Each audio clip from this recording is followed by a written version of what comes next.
श्री गोवर्धन नाथ की जय हो। श्री गोवर्धन नाथ की जय हो। श्री गोकुलनाथ जी विरचित श्री हरिराय जी महाप्रभु जी प्रणीत 84 वैष्णवन की वार्ता क्रमांक 81 श्री सूरदास जी को जो अधूरो हतो पामे पार्ट 13 पाछे प्रातः काल भयो तब नहाई के सूरदास जी ने आई के वा बनिया सो कही, जो मंगला को समय है सो अब तो चली। तो गई काले जे वार्ता प्रसंग शुरू थयो बनियानो लोभी बनियो दैवी छे तेमां तेणे सूरदासजीने सामेथी बोलाव्या पोतानी दुकान उपर અને કહ્યું કે તમે એક જ એવા છો વૈષ્ણવ, ભગવદીય વૈષ્ણવ કે મારે ત્યાંથી સીધું સામાન લેતા નથી. તે વખતે એવું બોલ્યો કે મારો શું અપરાધ છે કે તમે મારે ત્યાંથી સીધું સામાન નથી લેતા. તો સુરદાસજી નિત્ય તે રસ્તેથી પસાર થતા જ્યારે પણ ચંદ્ર સરોવરથી ગિરિરાજ ગોવર્ધન પર્વત ઉપર જતા કીર્તન સેવા માટે, પણ ક્યારેય પણ એના બધું જાણતા પણ ક્યારેય પણ આપે એને કશું કહ્યું નથી. પણ સામે ચાલીને ભગવદીયને કોઈ સંગ કરે અને પછી એમ પૂછે કે મારો શું અપરાધ છે, તો પછી ભગવદીયનું કલ્યાણ કરે. એટલે સુરદાસજીએ કહ્યું કે હું તો જાણું છું કે તું જે આ ધોતી બંડી પહેરે છે, તિલક કરે છે, તુલસીની કંઠી પહેરે છે અને તું જે કહે છે કે આજે શ્રીનાથજીને આ શૃંગાર થયો છે, આ બધું જ જૂઠું છે. એટલે કે તે બ્રહ્મસુબન લીધો નથી, તું ખાલી ધોતી બંડી તિલક કરે છે અને તું ક્યારેય 60 વર્ષનો થયો હશે, તું ક્યારેય શ્રીનાથજીના દર્શન કરવા ગયો નથી ઉપર એકે વખત. બસ એટલે પેલો ડરી જાય છે અને કહે છે કે આ વાત જો તમે કોઈને પણ કહેશો તો બધા વૈષ્ણવો મારે ત્યાં આવતા બંધ થઈ જશે અને મારે ખાવાના પણ ફાંફા પડશે. એટલે સુરદાસજી એનું કલ્યાણ થાય એટલા માટે કહે છે. તો પછી કહે છે કે એક શરતે હું કોઈને નહીં કહું, તું મારી સાથે શ્રીનાથજીના દર્શન કરવા માટે ચાલ. હવે જ્યાં દર્શનની વાત આવી ત્યાં ગઈકાલના પ્રસંગમાં એ વખતે આ ચર્ચા થઈ તે રાજભોગથી દર્શન થયા અને પછી નીચે આવ્યા સુરદાસજી ત્યારે થઈ.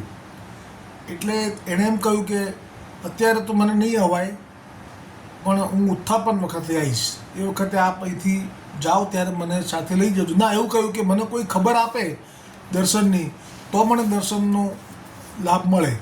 તો સુરદાસજીએ પોતે આપે માથે લઈ લીધું કે હું દર્શનની ખબર આપીશ. અને પછી ઉત્થાપન વખતે કીધું તો કંઈક બહાનું કાઢ્યું.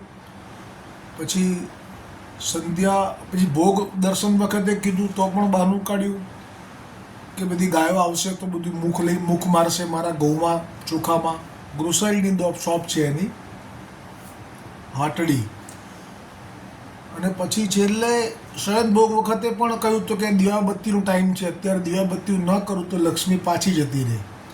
એટલે કાલે સવારે મંગળામાં હું જરૂરથી આવીશ. હવે મંગળા માટે થઈ અને સુરદાસજી ફરી પાછા આવ્યા ચોથી વખત અને કહેવા લાગ્યા,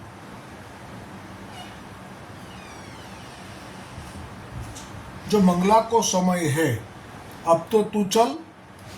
तब बनिया ने कही, जो सूरदास जी अब ही तो हाट बुहारी के માંડની है. એટલે કે મારે બધો કચરો કાઢી અને દુકાનને મારે તૈયાર કરવાની છે, બધું ગોઠવવાનું છે. તાસો બોહની કે સમય કોઈ ગ્રાહક ફીરી જાય તો સગરો દિન ખાલી જાય. બોણી એટલે જે પહેલો ગ્રાહક આવે એને બોણી કહેવાય. તો કે હજી એક ગ્રાહક પણ આવ્યો નથી, પહેલો એક ગ્રાહક આવે અને જો પાછો જતો રહે તો એવું કહેવાય છે કે આખો દિવસ ખરાબ જાય, એટલે મારો દિવસ આખો બગડશે. તાસો હાટ લગાઈ કે અબ મેં શ્રૃંગાર કે દર્શન કો ચલુંગો, એટલે કે મંગળાના દર્શનમાં તો નહીં આવી શકું સૂરદાસજી, પણ હવે જ્યારે શ્રૃંગાર થશે ત્યારે તમે મને કહેજો. તાસો શ્રૃંગાર કે સમય કહિયો, तब सूरदास जी ने मंगला आरती के दर्शन किए.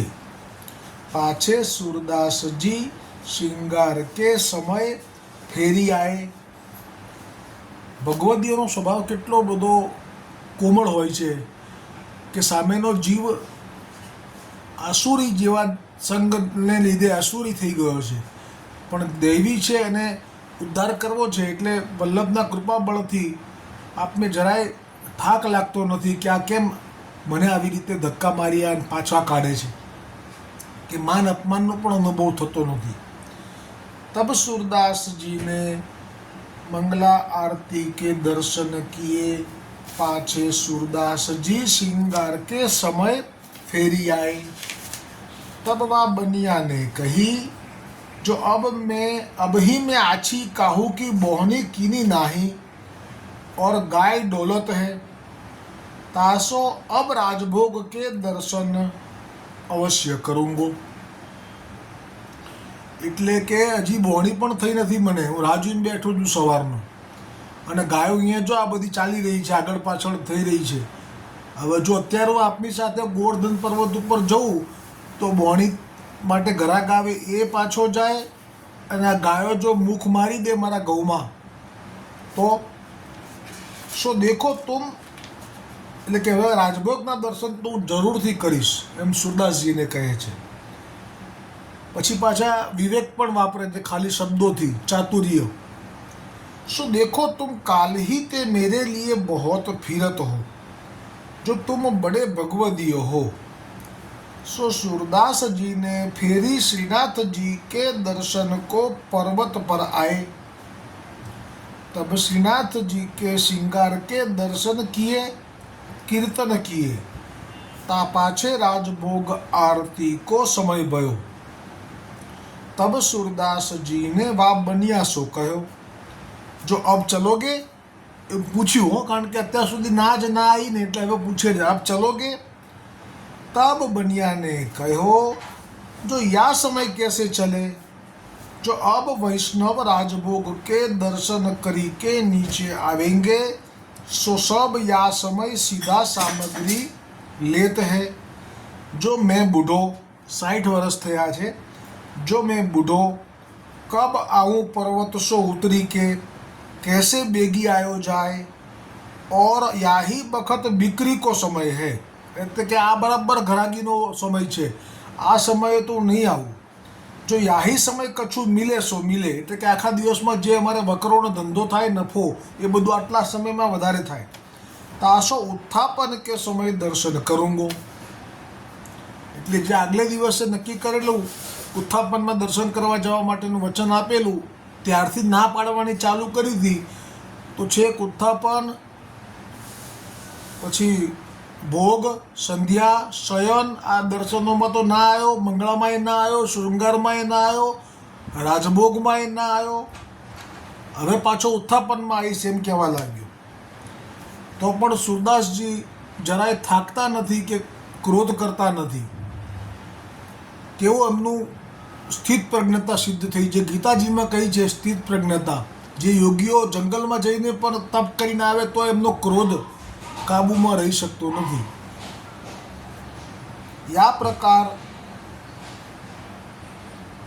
सूरदासजी वा बनिया के साथ 3 दिन ताई रहे. ઓહો હો, એટલે સતત 3 દિવસ સુધી એ જ પ્રમાણે ઉત્થાપનના દર્શન માટે પણ આવીને વાત કરે કે ચલો, પછી ભોગના દર્શન, પછી સંધ્યા આરતીના દર્શન, પછી શયન આરતીના દર્શન, પછી વળી પાછી મંગળા, શૃંગાર, રાજભોગ, આવું 3 દિવસ સુધી सूरदासजीએ એની પાસે આવી અને કીધું કે ચલો ચલો ચલો. परंतु वह बनिया ऐसो लोभी सो दर्शन को नाही गयो। ता पाछे चौथे दिन नहाई के सूरदास जी प्रातः काल मंगला के दर्शन को चले। तब सूरदास जी अपने मन में विचारे, जो देखो या बनिया को 3 दिन भय, परंतु दर्शन को नाही गयो।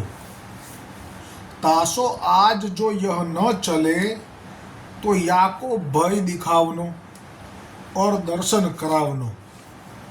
એટલે ભયભીત કરવા માટે હવે આપ તૈયાર થયા, પણ એ પણ કલ્યાણનો ભાવ છે કે દર્શન કરાવવા છે। यह विचारी के सूरदास जी वा बनिया की पास आई के कहो, जो 3 दिन बीती चुके मोको फिरते, परी तू दर्शन को नहीं चलियो। जो आज तो तू चल। तब वह बनिया ने कहो, जो कछु बोहनी करी श्रृंगार के दर्शन करूंगो। तब सूरदास जी वह बनिया सो कही, जो अब तो मैं तेरी बात सगरे वैष्णवन में प्रकट करूंगो। जो यह बनिया झूठो बहुत है, सो कबहू याने श्रीनाथ जी को दर्शन नाही कियो, और यह वैष्णव हूँ नाही है। अब तेरे पास कोई सौदा लेन आवेगो, तो मैं तेरे दोहा चौपाई पद कुटिलता के करी के वैष्णव को सुनाऊंगो। तेरी हाट पे ही बैठे रहूंगो। बोनी के टाइम और अधिक ग्रागी जो राजभोग वखते कीधु ने ते समय, सो या भांति कही के भैरव राग में ताही समय एक पद गायो, राग भैरव। आज काम काल काम परसों काम करना, पहले दिन बहुत काम विमुख भय चरना। जागत काम सोवत काम काम ही में पची मरना। छाड़ी काम सुमरी श्याम सूर पकड़ी सरना। सो यह पद सूरदास जी ने वा बनिया को वाही समय करी के सुनायो। એટલે આજે લૌકિક પ્રવાહી સૃષ્ટિની સાથે પ્રવાહી જેવા જ દૈવી જીવો થઈ ગયા હોય, તો તે દૈવી જીવોને છૂટા પાડવા માટે અને એમના મનમાં પ્રભુ પ્રત્યેનો ભાવ થાય એટલા માટે આપે આ શબ્દો અહીંયા પ્રયોગ કર્યા કે આજ કામ કાલ કામ પરસો કામ કરના, એટલે કે કામ જ કામ કર્યા કરવું છે। પહેલે દિન બહોત કામ વિમુખ ભય ચરના, એટલે કે તમે વિમુખ થઈને જાણે ત્યાં ભટકવું છે। જાગત કામ સોવત કામ કામ હી ને પછી મરના, એટલે કે જે બહુ જ આવી રીતે કર્મમાં આસક્ત હોય અને બહુ જ કર્મો કરનારો હોય, એને તો સ્વપ્નમાં પણ કર્મના જ સપના આવે, ત્યાં પણ બીજો સારો વિચાર કે સારું સ્વપ્ન ના આવે। અને પછી મરના, એટલે કે જ્યારે પછી એ મૃત્યુ થાય તો અંતે મતી એવી ગતિ થઈ જાય છે। પાઘડીનો વળ અંતે છેડે આવી જાય છે। તો જ્યારે માણસે મનુષ્ય જન્મ મેળવ્યા પછી શરીર છોડવાનો વખત આવે ત્યારે એવું કહેવાય છે કે એણે આખા જીવનમાં જે કંઈ કર્યું હોય તે જ એની નજર સામે દેખાવા લાગે છે। सो यह पद सूरदास जी ने वा बनिया को वाही समय करी के सुनायो। सो तब तो वा बनिया अपने मन में डरप्यो, હવે ડરી ગયો। सूरदासजीની આ વાત સાંભળીને આ પદ બી ગઈ નાખ્યું, અને હવે જે પદ ગાવાના છે એમાં તો આ ભાણિયાએ જે અત્યાર સુધી દંભ કર્યો છે અને પોતે વૈષ્ણવ પણ નથી અને ઉપર દર્શન કરવા ગયો જ નથી, આ બે વાત જાહેર કરવાની કીધી, એની સાથે આ બનિયો ડરી ગયો। પાછે सूरदासजी के पाँव परी वा बनिया ने विनंती कीनी, जो तुम मेरे दोहा कवि तो कछु वर्णन मती करो और मेरी बात कोई सो प्रकट मती करो, जो मैं अभी तिहारे संग चलूँगो। पाछे वह बनिया सूरदासजी के संग आयो, એટલે અત્યારે બી એને દુકાન છોડવી ગમતી નથી, દુકાનના સામાનમાં જ જીવ છે, પણ હવે આ ના છૂટકે કેમ જાય છે કે જો सूरदासजी સાથે ઉપર જઈને દર્શન નહીં કરું, ભલે ખાલી દર્શન કરવા જાય છે, પણ જો નહીં કરું તો બધી મારી વાત જાહેર કરશે તો મારો ધંધો ચોપટ થઈ જશે, એટલે એટલા માટે જાય છે. पाछे वह बनिया सूरदास जी के संग आयो, तब मंगला के किवाड़ खुले. तब सूरदास जी ने श्रीनाथ जी सो कहो, जो महाराज यह बनिया दैवी जीव है, सो तासो अब याके मन को आकर्षण करी के याको उद्धार करो. सो कहते, जो यह तिहारी ध्वजा के નીચે રહત હૈ, તો ભગવદીયના મુખમાંથી જે વચન કોઈ જીવના ઉદ્ધાર માટે નીકળે તો એ ઠાકોરજી એને અવશ્ય પૂરા કરે છે, એ વચનને સ્વીકારી લે છે અને ખરેખર એ જીવનો ઉદ્ધાર કરી નાખે છે. એટલો મોટો મહિમા છે ભગવદીયોનો. આજે સુરદાસજીના શ્રીમુખથી આ વચન નીકળ્યા. ત્યારે શ્રીનાથજીએ સુરદાસજી સાથે વાત કરી. હવે આ તમને આપણને સંદેહ ન થવો જોઈએ કે જ્યાં સુધી શ્રી ગુસાઈજી પ્રભુ ભૂતલ પર બિરાજતા હતા ત્યાં સુધી શ્રી ગોવર્ધનનાથજી, શ્રી નવનીત પ્રિયજી અને દરેક વૈષ્ણવોના ઘરે બિરાજતા ઠાકોરજી તે ભક્તના પ્રેમને વશ થઈને તેની સાથે વાતો કરતા હતા. દરેક વખતે સંવાદ થયો છે. જેમ બ્રજભાષામાં વ્રજમાં ઠાકોરજી સંવાદ કરતા હતા નંદ બાવા સાથે, ગોપીજનો સાથે, ગોપજનો સાથે, એ જ અવાજ અને એવો જ સંવાદ હમણે થયો છે શ્રી ગુસાઈજી અને શ્રી વલ્લભ ભૂતલ પર હતા ત્યાં સુધી. પછી શ્રી ગુસાઈજી આજ્ઞા કરી કે હવે સંવાદ નહીં કરવાનો. પછી બીજું ફળ મળતું હતું પુષ્ટિ માર્ગમાં તે વખતના વૈષ્ણવોને, પ્રથમ લોટના, કે ઠાકોરજી જે પુષ્ટ કરાયેલું સ્વરૂપ હોય તેમાંથી જ રસો વૈસહ વ્રજનું સ્વરૂપ પ્રગટ કરી લેતા હતા. અને તે વૈષ્ણવનો જો વાત્સલ્ય ભાવ હોય તો તેને મા બાપને પ્રત્યે જે લાગણીને પ્રેમ બાળક બતાવે એવો ઠાકોરજી બતાવતા. એને ગળે વળગી જાય, ખભા ઉપર ચડી જાય, જીદ કરે, ધમપછાડા કરે, આળોટે જો જીદ પૂરી ના થાય તો, આવી લીલા. અને જો રતિ ભાવ હોય, પતિ તરીકેનો ભાવ હોય તો તેને તેવું સુખ પણ આપતા. આવી કૃપા હતી. એટલે અત્યારે અને આ લીલાના દર્શન જે થઈ છે, અત્યારે વાતચીત થઈ રહી છે, શ્રીનાથજી ગોવર્ધનનાથજી જે કહી રહ્યા છે અને તે અવાજ એ આ વાણિયાને સંભળાતો નથી, ફક્ત સુરદાસજી સાંભળી રહ્યા છે, કારણ કે એ બીજા બધા માટે બેન હોય, ત્યાં ઝામર લાગેલું હોય. तब श्रीनाथ जी सूरदास जी सो कहे, ये मेरे पास रहत है, सो कहा मोको जानत है, એટલે કે મારી નજીક રહે એટલે શું એ મને જાણે છે. તુમ સબ ભગવદીય કી કૃપા હોય તો તબહી મોકો પાવે. આ જે વાક્ય છે શ્રીનાથજી મહારાજનું કે તુમ સબ ભગવદીય કી કૃપા હોય તો સો તબહી મોકો પાવે. તો આનો ભાવ અને આનો અર્થ જો આપણે કાઢવા જઈએ તો જો ભગવદીય છે તો એ કૃપા કરે તો તરત જ ઠાકોરજી આપણને અંગીકાર કરી લે ને સાનુભાવ પણ બતાવવા લાગે. પણ જો ભગવદીય નથી કોઈ હાલમાં આપણી પાસે નજીકમાં, તો પછી આ લાભ આપણને ના મળે એના માટે નિરાશા મનમાં વ્યક્ત કરવાની જરૂર નથી. હરિરાયજી મહાપ્રભુજીએ આનો માર્ગ બતાવ્યો છે શિક્ષાપત્રમાં કે તમને જો ભગવદીય તાદર્શી વૈષ્ણવ મળી ગયો છે તો એ તમારું ભાગ્ય માનજો, તો તમારું જીવન સફળ થઈ ચૂક્યું છે. પણ જો તમને ભગવદીય કે તાદર્શીય વૈષ્ણવનો સંગ પ્રાપ્ત નથી થતો, દુર્લભ જેવું લાગે છે, તો તમે ચોક્કસ માનજો કે 84 વૈષ્ણવ ભગવદીયો મહાપ્રભુજીના અને શ્રી ગુસાઈજીના 252 વૈષ્ણવ ભગવદીયોનો સત્સંગ, વાર્તા પ્રસંગનો એ નિયમથી કરશો તો શ્રી હરિરાયજીએ કહ્યું છે કે ધીરે ધીરે તમારી અંદર જે અહંકાર છે કે હું કંઈક છું અને હું જ બધું કરું છું અને મારા જેવું કોઈ નહીં, આ ભાવ ધીરે ધીરે સત્સંગ કરવાથી જતો રહેશે અને સતત મસ્તક ઝૂકતું જશે અને સતત દીનતાનો અનુભવ થયા કરશે. અને છેવટે તે ભગવદીઓના સત્સંગને કારણે હૃદય નિર્મળ બનશે. અને જેવી રીતે સુરદાસજીએ અત્યારે કહ્યું અને શ્રીનાથજીએ કહ્યું કે તમે ભગવદીઓએ કીધું છે એટલે એમને જાણશે, તો એ પ્રમાણે સત્સંગ કરવાથી તે ભગવદીઓની કૃપાથી સત્સંગ કરનારા વૈષ્ણવો ઉપર પણ શ્રીનાથજી અવશ્ય કૃપા કરશે. આવું શ્રી હરિરાયજીનું કથન શિક્ષાપત્રમાં છે. અને થોડાક સમય પછી શિક્ષાપત્ર પણ શરૂ થશે, લગભગ ભાદરવા મહિનાની આસપાસ. ભાવ પ્રકાશમાં શ્રી હરિરાયજી કહે છે કેમ કે ગંગા યમુનામાં અનેક જીવ છે. હવે આ જે ભાવ પ્રકાશ છે કયા વાક્ય ઉપર કરી રહ્યા છે હરિરાયજી, તો આપણે સ્મરણ કરી લઈએ.